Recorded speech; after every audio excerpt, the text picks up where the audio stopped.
स्वागत है आप सभी का फिक्शन फ्यूजन में। लास्ट एपिसोड में हमने देखा कि प्रिंसेस कार्लस ने रोज को प्रपोज कर दिया था। अब हम देखेंगे आगे। एपिसोड 20 की शुरुआत होती है और रोज काफी ज्यादा चौंक कर प्रिंस को देख रही होती है और कहती है कि क्या प्रिंस से शादी कर लूं। फिर आगे वो मुस्कुराते हुए कहती है कि प्रिंस, क्या आपको मैं इतनी ज्यादा इजी लगती हूँ? मैं किसी भी रिडिकुलस ऑफर को देखते ही पहचान लेती हूँ। तो फिर प्रिंस कहते हैं कि तुम्हारा ये रिएक्शन अनएक्सपेक्टेड नहीं था, ये तो काफी ज्यादा नेचुरल है तुम्हारा सोचना कि मैं मजाक कर रहा हूँ। पर फिर भी एक बार सोच कर देखो, अगर हम दोनों ये काम कर लेते हैं, अगर हमने ये लीप ऑफ फेथ ले लिया, तो आगे हमारी कितनी सारी पॉसिबिलिटीज वेट कर रही है। हम दोनों एक वंडरफुल पेयर बनेंगे। तो फिर रोज कहती है, पर आप जिस लीप ऑफ फेथ की बात कर रहे हैं, पहली चीज तो वो एग्जिस्ट ही नहीं करती। और मुझे विश्वास है कि आपने इस चीज से होने वाले हर एक रिस्क और कॉन्सिक्वेंसेस के बारे में अच्छे से सोच लिया होगा। और पहली बात तो हमें ये बात करनी ही नहीं चाहिए। आखिरकार ये सिर्फ एक बेतुका बिना सोचा समझा गया प्लान है। और मुझे उम्मीद है कि आपने मेरे बच्चे को इग्नोर नहीं किया होगा, क्योंकि मेरे लिए सबसे पहले वही आता है। तो फिर प्रिंस कहते हैं कि हाँ ठीक है, मैं मान लेता हूँ कि मैं तुमसे नहीं जीत सकता। फिर आगे प्रिंस उससे पूछते हैं कि आखिरकार तुमने गैस कैसे किया कि मैं सीरियस नहीं हूँ। तो फिर रोज कहती है कि इसमें गैस क्या करना था, ये तो काफी ज्यादा ऑब्वियस था शुरुआत से ही। और फिर वो अपने मन में सोचती है कि रुको, आखिरकार ये मेरे इतने क्लोज कब आ गए, मैंने नोटिस कैसे नहीं किया। तभी वो प्रिंस को आवाज देती है कि और हाइनेस। तभी प्रिंस उसे सिर्फ करके बोलते हैं। इतने में ही वो प्रिंस के ऊपर एक टॉवल फेंक देती है, जिस चीज से प्रिंस काफी ज्यादा चिढ़ जाते हैं। और फिर वो प्रिंस से कहती है कि भगवान के लिए आप कुछ पहन लीजिए पहले। तभी पीछे से काउंट पेरिस आ जाते हैं और रोज से पूछते हैं कि क्या आखिरकार तुम ठीक तो हो, उसने तुम्हें परेशान तो नहीं किया। इस चीज पर रोज कहती है कि हाँ मैं ठीक हूँ। तभी प्रिंस अपनी सफाई देते हुए कहते हैं कि मैं तो कुछ भी गलत नहीं करने वाला था। तो फिर पेरिस उससे कहते हैं कि ये तुम्हारी लापरवाही बिल्कुल भी अच्छी नहीं है। फिर आगे रोज कहती है कि आपको देखकर ऐसा लगता है कि आपको शिकायत करने की आदत है। तो फिर पेरिस कहते हैं कि मैं तो सिर्फ चिंतित हो रहा था। फिर आगे वो रोज कहती है कि लेकिन आपको अब चिंता नहीं करनी चाहिए, क्योंकि प्रिंस सिर्फ मजाक ही कर रहे थे आपके आने से पहले। तो फिर पेरिस पूछते हैं कि आखिरकार किस बारे में। फिर आगे प्रिंस जवाब देते हुए कहते हैं, मैंने तो सिर्फ लेडी रोजालिन से शादी करने के लिए पूछा था, लेकिन उन्होंने मुझे रिजेक्ट कर लिया। अब मुझे काफी ज्यादा बुरा फील हो रहा है। फिर आगे हम देखते हैं कि काउंट पेरिस काफी ज्यादा सीरियस होते हुए कहते हैं कि मुझे सही सही बताओ, आखिरकार चल क्या रहा है?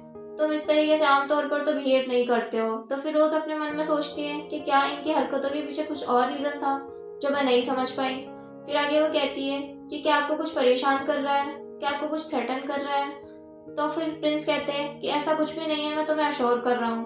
पर ऐसा कह सकते हैं कि एक तूफान उठ रहा है जो कि बहुत तेजी से हमारी तरफ ही आ रहा है, जिसके लिए लोग भगवान से प्रार्थना करते हैं कि वो सोया रहे और हमारी तरफ ना आए। फिर आगे हम देखते हैं कि वो सभी लोग लेक के पास से जाने लगते हैं। फिर प्रिंस उनसे पूछते हैं कि क्या तुम कॉफी लोगे। तो फिर रोज कहती है कि क्या ये आपको टी के लिए नहीं पूछना चाहिए था। तो फिर पेरिस कहते हैं कि इन्हें सबसे अलग चीजें करना पसंद है। फिर आगे हम देखते हैं प्रिंस अपने मन में सोच रहे होते हैं कि काफी लंबा समय हो गया जब मैंने ऐसे लोगों से बात करी है जो लोग सिर्फ मेरे सर का ताज नहीं बल्कि मुझे भी देखते हैं। ये लोग यहाँ पर मेरे फेवर को गेन करने के लिए नहीं आए हैं, बल्कि ये मुझसे रेस्पेक्ट से भी बात कर रहे हैं और ये मुझे एज ए इंसान भी देख रहे हैं। ये काफी ज्यादा रेयर है, मुझे इन सभी को अपने पास रखना चाहिए। फिर सीन शिफ्ट होता है और हम एक नकाबपोश आदमी को देखते हैं जो कि टिबार्ड से मिलने आया होता है।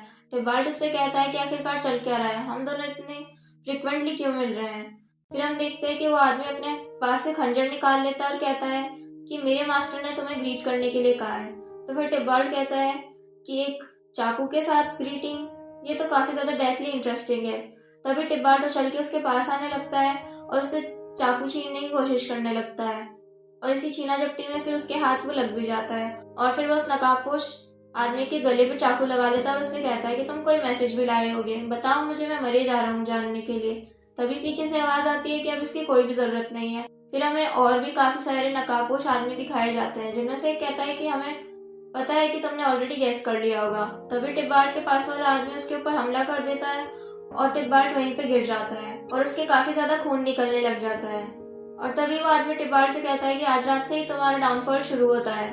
जिस चीज पर टिब्बार्ड जवाब देते हुए कहता है कि रुको, मैं इस भौंकने वाली आवाज को पहचानता हूँ, ये तो रोमियो मोंटाग की है। इस चीज से वो आदमी गुस्सा हो जाता है और कहता है कि इसको मजा चखाओ। और यहीं पे हमारा एपिसोड 20 खत्म हो जाता है। एपिसोड 21 की शुरुआत होती है, टिब्बार्ड की आंखें खुलती है। तभी वो किसी को अपने सामने देखकर काफी ज्यादा चौंक जाता है और वो आदमी टिब्बार्ड के पास ही बढ़ रहा होता है और उससे कहता है कि अच्छा है तुम जाग चुके हो, तुमने अच्छी नींद ली ना प्रिंसेस। इस चीज पर टिब्बार्ड अपने हाथ को छुड़ाने की कोशिश करता है और झटपटा रहा होता है। तभी वो फिर मुस्कुराते हुए जवाब देता है कि मुश्किल से, लेकिन क्या तुम्हारा ये सब कुछ करना जरूरी था? मैं तो सोच रहा था कि अब हम दोनों काफी अच्छे दोस्त बन चुके हैं। मर्क्यूटियो। इस चीज पर वो आदमी काफी ज्यादा गुस्सा होकर टिब्बार्ड को एक पंच मार देता है और कहता है कि मैं तो हमेशा से तुम्हारी अनोइंग स्मार्ट को तुम्हारे फेस से मिटाना चाहता था, और तुम कोशिश भी मत करना मुझे अपना दोस्त बोलने की। मैं तुम जैसे कीड़े के साथ कोई रिश्ता नहीं रखता हूँ। फिर आगे टिब्बार्ड खून थूकते हुए उससे कहता है कि ये तो काफी ज्यादा हार्श है तुम्हारा कहना, जिस भी चीजों से हम सब गुजरे हैं, और आखिरकार मैंने ऐसा कर क्या दिया कि जो तुम मुझ पर इतना गुस्सा कर रहे हो। इस चीज पर वो आदमी टिब्बार्ड के बाल खींचते हुए उससे कहता है कि तुम्हें पता है मुझे बिल्लियों से कितनी ज्यादा नफरत है। उन्हें अगर हम कॉर्नर में भी कर दे तो भी वो कंटिन्यूअसली अपने दांत दिखाती रहती है और ये ट्राई करती है कि वो अपने एनिमी से ज्यादा बड़ी दिख सके। इतना ज्यादा एरोगेंस, जबकि वो सिर्फ एक शिकार है। इस चीज पर टिब्बार्ड मुस्कुराते हुए उससे कहता है कि क्या तुम मेरी बात कर रहे हो मर्क्यूटियो? तुम जिस तरीके से बोल रहे हो उस तरीके से ऐसा लग रहा है जैसे तुम मेरी तारीफ कर रहे हो। इस चीज पर उस आदमी को और ज्यादा गुस्सा आ जाता है और वो दोबारा से उसको पंच करने वाला होता है, तभी पीछे से उसे कोई रोक देता है और उससे कहता है कि तुमने काफी ज्यादा मजे कर लिए मर्क्यूटियो। फिर हम देखते हैं कि वो तो रोमियो होता है और वो कहता है कि तुम्हारे लिए तो ये कहना है कि मैंने कभी नहीं सोचा था कि मैं अलमाइटी टिब्बार्ड को अपने सामने इस हालत में देखूंगा। जिस चीज पर टिब्बार्ड कहता है तो फिर तुम्हें अपने लकी स्टार्स को गिन लेना चाहिए रोमियो मोंटाग, और अब मुझे ये बताओ कि आखिरकार मैंने इस बार क्या कर दिया। तो फिर रोमियो कहता है मैंने सुना है कि तुम जूलियट के फादर के साथ काफी ज्यादा क्लोजली काम कर रहे हो। इस चीज पर टिब्बार्ड कहता है तो क्या ये सब कुछ सिर्फ इसलिए था? तुमने मुझे मिसअंडरस्टैंड कर लिया, और फॉर द रिकॉर्ड मैं तुम्हें बता दूं कि मैं अब भी तुम्हारी साइड पर ही हूँ। तुम्हें ये सब कुछ करने से पहले मुझसे पूछ लेना चाहिए था। एक बार मुझे छोड़ दो, फिर मैं तुम्हें एक्सप्लेन कर दूंगा। तो फिर रोमियो कहता है कि ठीक है, और फिर वो उसकी रस्सियां खोल देता है। और फिर आगे टिब्बार्ड अपनी ग्रिप बनाते हुए कह रहा होता है तो अब मुझे बताओ मैं कहाँ था, और यहीं पे हमारा सीन शिफ्ट हो जाता है और हम देखते हैं एक पार्टी की तैयारियां चल रही होती है जहाँ पर ऐसा कहा जा रहा होता है कि जैसा कि प्रॉमिस किया गया था, कंपटीशन के खत्म हो जाने के बाद सेलिब्रेशंस फिर से आ चुके हैं, और अब काफी समय से कोई सेलिब्रेशन हुआ नहीं है, इसलिए ये सबसे बड़ा होना चाहिए इस सीजन में। फिर हम देखते हैं रोज को और प्रिंस को जो कि आमने सामने बैठे होते हैं। रोज सोच रही होती है कि मैंने कभी नहीं सोचा था कि प्रिंस मुझसे प्रिपरेशंस के लिए मदद मांगेंगे, और प्रिंस कुछ पेपर्स देख के बोल रहे होते हैं तो काफी ज्यादा अमेजिंग है, मैंने जितना सोचा था हमने तो उससे भी जल्दी प्रोग्रेस कर ली है। मुझे तुम्हारी असिस्टेंस को ट्रूली अप्रिशिएट करना पड़ेगा, जबकि मैंने तो तुमसे आखिरी मिनट पर मदद मांगी थी, फिर भी तुमने काफी अच्छा काम किया है। ये जो 3 दिन लंबा सेलिब्रेशन आ रहा है अगले हफ्ते, ये तो काफी ज्यादा बर्डन बन चुका था दूसरे रॉयल एडवाइजर्स के लिए, इसलिए मेरे पास कोई और चॉइस नहीं थी और गेस्ट के लिए रूम असाइन करने का काम मुझे खुद लेना पड़ा। और मुझे कहना पड़ेगा कि तुम्हारे साथ काम करना काफी ज्यादा अच्छा एक्सपीरियंस था। मुझे पता नहीं था कि तुम इतनी ज्यादा वर्कहॉलिक हो। रोज काफी ज्यादा इंपॉर्टेंट डिटेल्स बता रही होती है, जैसे कि साइंटिस्ट फ्रेडरिक के लिए और लॉर्ड रिकी के लिए हमें कौन सा रूम असाइन करना चाहिए, लेकिन प्रिंस को ऐसा लगता है कि मानो वो तो सिर्फ एक चूजे की तरह आवाज कर रही है। और आगे हम देखते हैं कि वो यही सब कुछ कंटिन्यू कर रही होती है और प्रिंस उसे बस एक चूजे की तरह देख रहे होते हैं और उस देखकर उसे मुस्कुरा रहे होते हैं। तो फिर रोज काफी ज्यादा कंफ्यूज हो जाती है और सोचती है कि आखिरकार ये मुझे ऐसे देखकर मुस्कुरा क्यों रहे हैं। तो फिर प्रिंस उससे कहते हैं कि तुमने काफी अच्छा काम किया, अब हमें ब्रेक ले लेना चाहिए। तभी सामने से एक आदमी आता है जो कि कहता है कि योर हाइनेस, आपसे अभी मिलकर मुझे काफी ज्यादा अच्छा लगा। और फिर प्रिंस उसे इंट्रोड्यूस करवाते ही कहते हैं कि ये तो हेड प्रीस्ट है चर्च के, जिस चीज पर वो प्रीस्ट उन्हें करेक्ट करते हुए कहता है कि वो हाई प्रीस्ट होता है। तो फिर प्रिंस कहते हैं कि हाँ वो एक ही बात है, आपका शुक्रिया कि आप मेरी मदद कर रहे हैं प्रिपरेशंस में। हमेशा की तरह मुझे कोई भी रिग्रेट नहीं है अपने दोस्त पर भरोसा करने पर। तभी प्रीस्ट कहते हैं कि प्रिंस को लेकिन इस चीज पर रिग्रेट हो सकता है कि वो एक ऐसी लड़की के साथ फॉलबीज में घूम रहे हैं जिसकी रेपुटेशन काफी ज्यादा खराब है, और आपको तो पता ही है कि इसके बारे में, क्योंकि इस बारे में नोबल्स और खासकर मोन्टाग्स उन्हें काफी ज्यादा परेशानी हो रही है। वो इस चीज से बिल्कुल भी खुश नहीं है जो भी आप कर रहे हैं। फिर आगे प्रिंस उसको काफी ज्यादा सीरियस होते हुए उसके कान में कहते हैं कि मैंने तुम्हें और तुम्हारे चर्च को कोर्ट के डिसीजंस में दखल देने की इजाजत दी है, लेकिन मैं तुमसे कहूंगा कि इस मैटर में तुम अपनी नाक ना ही घुसाओ तो अच्छा है। क्या तुम्हें समझ आ चुका है? और फिर वो प्रीस्ट वहां से जाने लगता है और प्रिंस और रोज भी वहां से जाने लगती है। तभी रोज उदास होते हुए उनसे कहती है कि वो सिर्फ एक छोटी सी वार्निंग से नहीं रुक जाएंगे, ये बात तो आप भी जानते हैं। तो फिर प्रिंस कहते हैं कि ये चीज बस मुझे पसंद नहीं आई कि वो मेरे सामने तुम्हें नीचा दिखा रहे थे, खास करके तब जब यहाँ पर एक पावर इम्बैलेंस चल रहा है और एक शिफ्ट जो कि बस होने वाला है। इस चीज से हो सकता है कि वेरोना की पॉलिटिक्स भी अच्छे के लिए बदल जाए, और जब वो समय आएगा तो मैं चाहता हूँ कि तुम और तुम्हारा ट्रस्ट मेरे साथ ही हो। तो फिर रोज मुस्कुराते हुए अपने मन में सोचती है कि ये तो क्लियर हो चुका है कि वो ये कहना चाह रहे हैं कि हमें एक दूसरे का इस्तेमाल करना चाहिए, और मुझे आइडिया काफी पसंद भी आ रहा है। फिर प्रिंसेस से पूछते हैं कि आखिरकार तुम क्या सोचती हो। तो फिर रोज कहती है कि नॉर्मली तो कोई भी आपको इस सिचुएशन में अपने एनिमी को वेट करके ऑब्जर्व करने के लिए कहेगा। पर मेरा ऐसा मानना है कि जब आप उनसे आगे निकल सकते हैं तो फिर आपको आगे निकल जाना चाहिए। तो फिर प्रिंस मुस्कुराते हुए कहते हैं कि तुम तो काफी ज्यादा प्यारी हो। फिर सीन शिफ्ट होता है, हम देखते हैं काफी सारे लोग महल के बाहर इकट्ठे हुए होते हैं और आपस में बातें कर रहे होते हैं कि क्या ये सच है, आखिरकार किसने ऐसा किया होगा। फिर हम देखते हैं कि प्रिंस पूछते हैं आखिरकार ये हंगामा किस चीज के लिए है। तभी एक गार्ड कहता है कि आपको केयरफुल रहना चाहिए योर हाइनेस। तभी हम देखते हैं कि पीछे से आवाज आती है कि ये हेवन की तरफ से साइन है और वो प्रिंस दोबारा से कह रहा होता है कि ये या तो शायद एक ब्लेसिंग है या फिर शायद एक कर्स। आज सुबह ही जो हमारे बच्चे हैं रोमियो और जूलियट, उन दोनों की ग्रेव हमें खाली मिली है। इस चीज को सुनकर रोज के पैरों के तले से जमीन ही खिसक जाती है। और फिर हम देखते हैं कि एक नकाबपोश आदमी प्रिंस और रोज को पीछे से देख रहा होता है और उसने अपने हाथ में एक क्रॉस पकड़ रखा होता है और वो कोई और नहीं बल्कि मर्क्यूटियो होता है। और यहीं पे हमारा एपिसोड 21 भी एंड हो जाता है। एपिसोड 22 की शुरुआत होती है और हमें दिखाई जाती है सेलिब्रेशन की पहली रात, जहाँ पर हमें रोज दिखाई जाती है जो कि अपने मन में सोच रही होती है कि इस पार्टी में सब कुछ इतना अच्छा है, फिर भी मुझे काफी ज्यादा एंजाइटी फील हो रही है। शायद मुझे मीनो को घर अकेले नहीं छोड़ना चाहिए था, मैंने गलती कर दी। तभी पीछे से पेरिस उसके कंधे पर हाथ रखते हुए कहते हैं कि तुमने सही डिसीजन किया है कि तुम उसे यहाँ नहीं लाई। तभी रोज पलटते हुए पूछती है कि आखिरकार आप यहाँ कब आए। तो फिर पेरिस कहते हैं कि मैं कुछ मिनट से यहीं पर हूँ और मैंने तुम्हें ग्रीट भी किया था लेकिन तुमने नोटिस ही नहीं किया।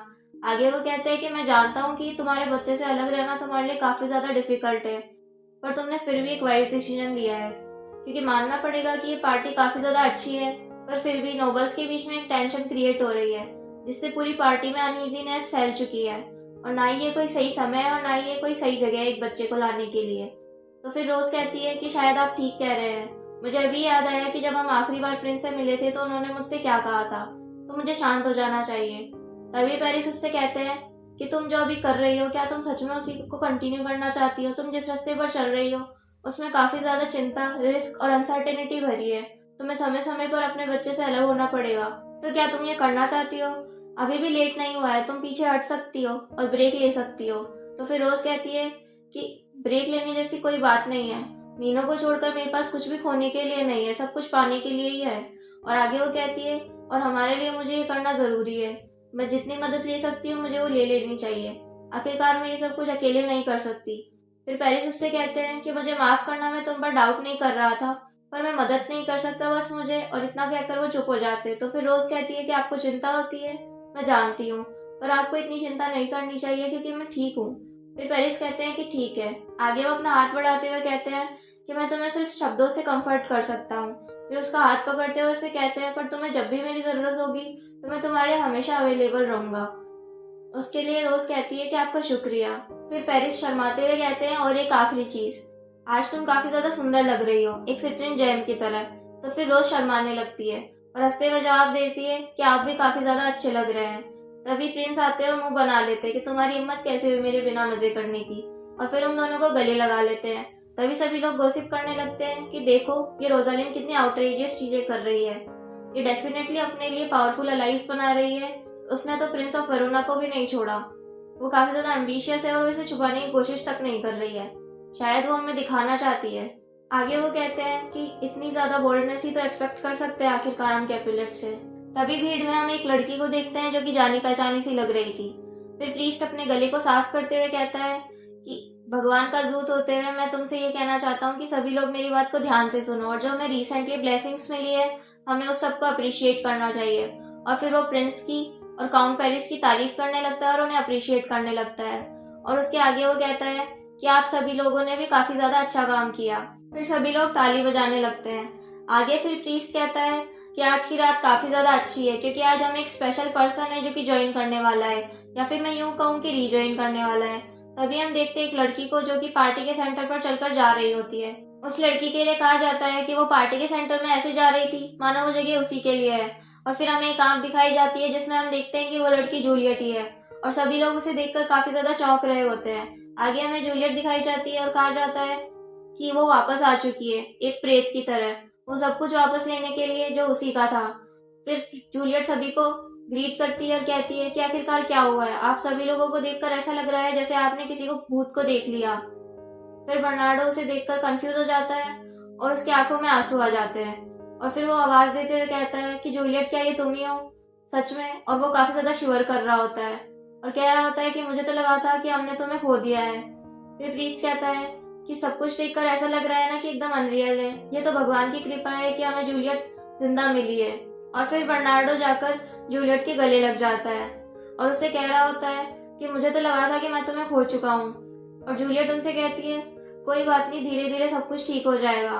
फिर हम देखते हैं रोज को, जो कि काफी ज्यादा शॉक होकर एक कोने में खड़ी होती है और पेरिस को काफी ज्यादा सदमा लगा होता है और वो खड़े खड़े बस उन्हें देख ही रहे होते हैं। तभी प्रिंस अपने मन में सोचते हैं कि ये पागल बूढ़ा आदमी। फिर आगे वो कहते हैं कि अगर ये इतना ज्यादा डिस्टर्बिंग नहीं होता तो मैं इसे काफी ज्यादा इंप्रेसिव कहता। तभी पेरिस अपने होश में आते हैं और रोज को देखते हैं, जो कि काफी बुरी तरीके से शिवर कर रही थी। तो फिर वो उससे पूछते कि क्या तुम ठीक हो रोज, तुम काफी ज्यादा शिवर कर रही हो। तभी एक और आदमी पार्टी में आ रहा होता है, जिसके लिए प्रीस्ट कहता है कि और यही नहीं बल्कि एक और खास पर्सन आज हमें ज्वाइन करने वाला है। फिर हम देखते हैं रोज को, जिसे देखकर ऐसा लग रहा था मानो उसके शरीर से आत्मा ही निकल चुकी हो और उसे अपना सारा पास्ट याद आने लगता है, जो भी उसने रोमियो के साथ बिताया था।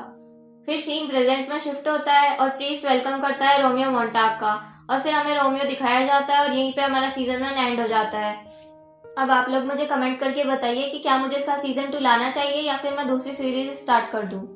अगर आपको वीडियो पसंद आई हो तो लाइक और सब्सक्राइब जरूर कर दीजिएगा। वीडियो को यहाँ तक देखने के लिए आपका धन्यवाद।